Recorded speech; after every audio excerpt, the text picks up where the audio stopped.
আসসালামু আলাইকুম। আচ্ছা, আজকের ভিডিওটির মূল টপিক হচ্ছে এসএসসি এক্সামিনেশন যারা 2026 সালে দিবে তাদের যে ক্লাস 10-এ যে বইটা পড়তে হবে সেটির যে সংক্ষিপ্ত সিলেবাস, সেই সংক্ষিপ্ত সিলেবাসের ইংলিশ ফার্স্ট পেপারের আলোচনা করব ইনশাল্লাহ। আমাদের কোন কোন চ্যাপ্টার পড়তে হবে এবং কোন কোন লেসন পড়তে হবে এই ভিডিওটির মাধ্যমে আমাদের এসএসসি শিক্ষার্থীরা জানতে পারবে। তো আমরা দেখি একটু।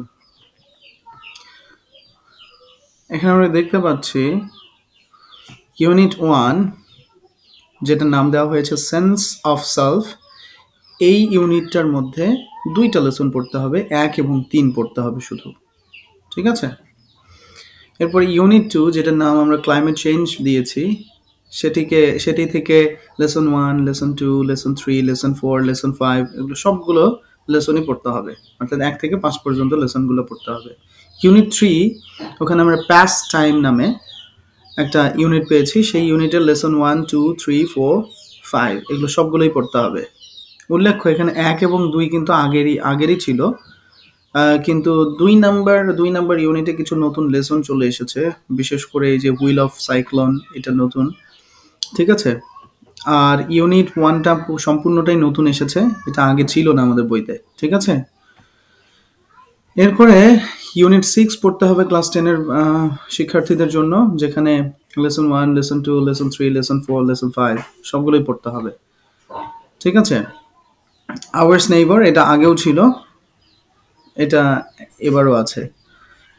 ইউনিট 10-এ আছে ড্রিমস, যেটাতে লেসন 1, লেসন 2, লেসন 3 এবং লেসন 4। এটা সম্ভবত আগে মনে হয় 2-1টা লেসন ছিল, এই যে দে হ্যাড ড্রিমস বা দে হ্যাড ড্রিমস এগুলো পার্ট 1, পার্ট 2। কিন্তু এই যে আই হ্যাভ আ ড্রিম, এটা মার্টিন লুথার কিং এর গল্প মনে হয়, এগুলো নতুন এসেছে, ঠিক আছে। এরপর ইউনিট 11 পড়তে হবে রিডিং ফ্রম ইংলিশ লিটারেচার।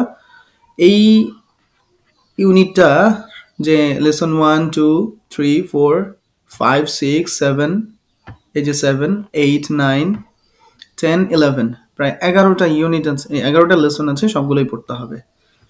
এরপর ইউনিট 3 লোনলিনেস, এটা সম্ভবত আগে ছিল না, এখন আছে, এটা পড়তে হবে। লেসন 1, লেসন 2, লেসন 3 তিনটাই পড়তে হবে। এরপর ইউনিট 16 একদম নতুন একটা ইউনিট, গ্রাফিতি। আমরা যে এই যে জুলাই বিপ্লবের পরে যে বিভিন্ন দেয়াল, যে বিভিন্ন জায়গায় যে গ্রাফিতিগুলো দেখেছি এবং বিভিন্ন পোস্টারগুলো দেখেছি, সেগুলোর উপর নির্ভর করে এই লেসনটা। এখানে কোনো লেসন নাই, মানে এই ইউনিটটা পুরোটাই পড়তে হবে। এখন আমাদের পরীক্ষায় 100 মার্ক আসলে কিসের উপরে থাকবে আমরা একটু দেখি। 100 মার্কের যে মার্কস ডিস্ট্রিবিউশনটা, এই 100 মার্কের মার্কস ডিস্ট্রিবিউশনটা আমরা একটু দেখে নেই যে কোথায় কত মার্ক থাকবে।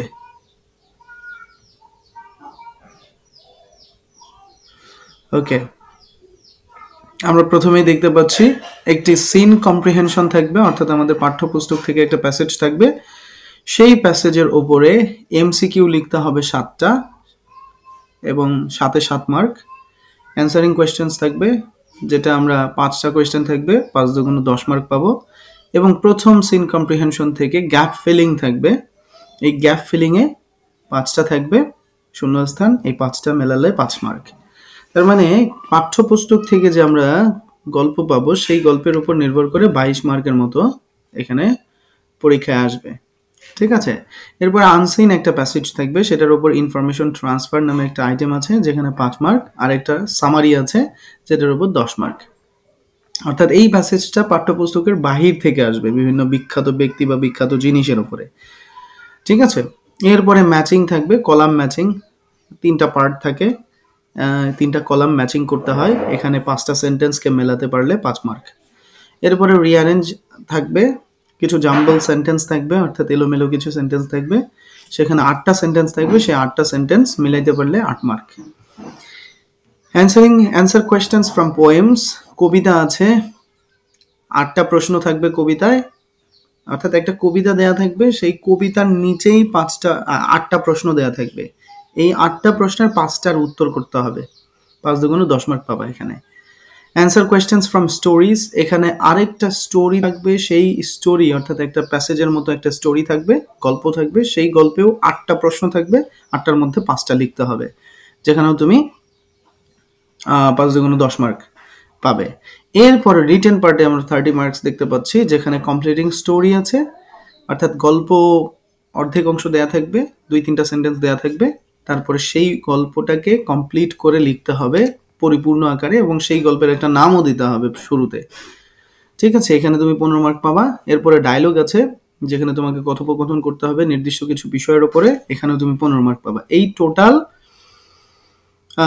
তোমার হচ্ছে 100 মার্কের মার্ক ডিস্ট্রিবিউশন। এরপরে আমরা একটু দেখে নেই যে ইংলিশ সেকেন্ড পেপারের যে সিলেবাসটা, সেখানে আমাদের আসলে কি কি পড়তে হবে, তারপরে একটু সেটা একটু দেখে নেই।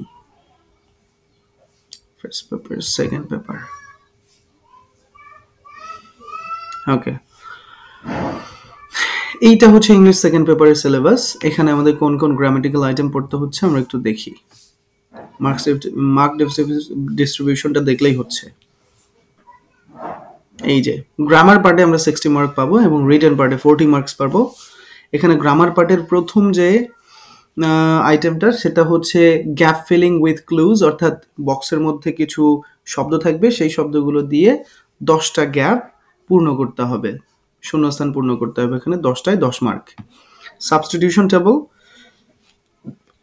কলাম সিস্টেমে টেবিল থাকবে, এই পাশে একটা কলাম, এই কলাম, বি কলাম, দুই পাশের টেবিলের তথ্যগুলোকে মেলাতে হবে। এখানে 5টা বাক্য, 5টা মেলাতে পারলে 5 মার্ক। এরপরে 3 নম্বরের রাইট ফর্ম ভার্বস আছে, 10টা প্রবলেম থাকবে, 10টায় 10 মার্ক। এরপরে চেঞ্জিং সেন্টেন্সের মধ্যে আমরা affirmative, negative, assertive, interrogative, exclamatory, এই সেন্টেন্স প্যাটার্নগুলো পাচ্ছি, যেগুলো প্রকাশনার উপর ভিত্তি করে যেই সেন্টেন্সগুলো আসে, সেন্টেন্স প্যাটার্নগুলো 5 প্রকার সেন্টেন্স। এই প্যাটার্নের চেঞ্জগুলো করতে হবে, সিম্পল, কমপ্লেক্স, কম্পাউন্ড করতে হবে।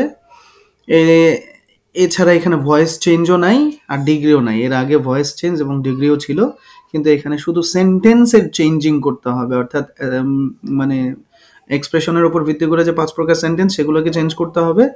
অ্যাফার্মেটিভ থেকে নেগেটিভ, অ্যাসার্টিভ থেকে ইন্ট্রোগেটিভ, অ্যাসার্টিভ থেকে এক্সক্লামেটরি, অথবা অ্যাসার্টিভ থেকে সিম্পল, অথবা অ্যাসার্টিভ থেকে কমপ্লেক্স, এভাবে অ্যাসার্টিভ থেকে এক্সক্লামেটরি, এভাবে।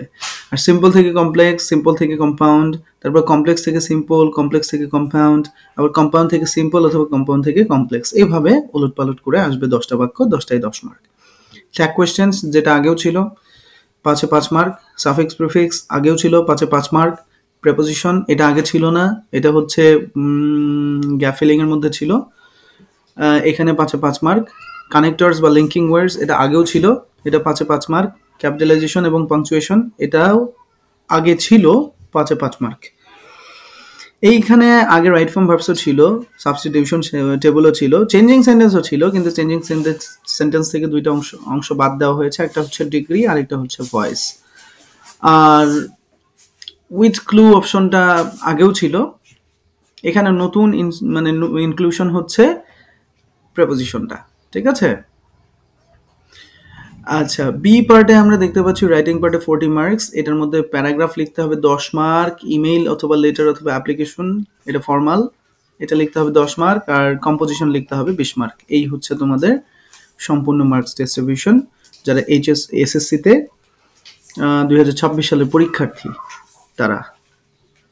তো আশা করছি এটা 1 বছরের জন্য, যদিও 1 বছর সময় আছে, আমার ধারণা এটা 1 বছরের মধ্যে ভালোভাবে পড়াশোনা করলে কভার করা সম্ভব। আর যদি হেয়ালিপনায় কাটায় কেউ, তাহলে হয়তো তাকে এটার খেসারত দিতে হবে। এই জন্য সিলেবাস খুব বেশি বড় বা খুব বেশি ছোটও হয় নাই, মিডিয়াম পর্যায়ে রয়েছে। ধারাবাহিকভাবে প্রতিদিন যদি 8 থেকে 10 ঘন্টা পড়াশোনা করা যায়, তাহলে এই সিলেবাসটা কভার করা সম্ভব বলে আমি মনে করছি। তাহলে দেখা যাক কি হয়। Best of luck for everybody, see you letter.